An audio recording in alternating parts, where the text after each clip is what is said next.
మనిషి యొక్క జ్ఞానం ఎప్పుడు చెడిపోద్దాయి అంటే రెండు అలవాట్లుంటే ఖచ్చితంగా మైండ్ చెడిపోద్దట.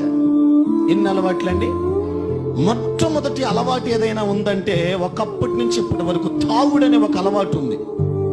ఏ అలవాటు? తాగుడనే ఒక అలవాటు ఉంది.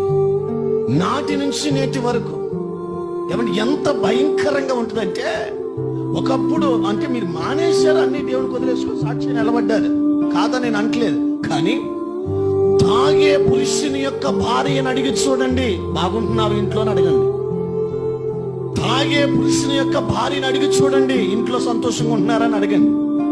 తాగే భార్య కలిగినటువంటి ఆ పురుషుడు కలిగినటువంటి భార్యను అడిగి చూడండి, ఇంట్లో సంతోషంగా ఉంటున్నారా అని. చెప్పొత్తి గుండెలు బాదుకొని ఈరోజు కంటికి కనపడని బాధ, ఆ పురుషుల్లో ఉన్న అలవాటు, చెడ్డ అలవాటు ఏదైనా ఉంది అంటే మొట్టమొదటిగా తాగుడే.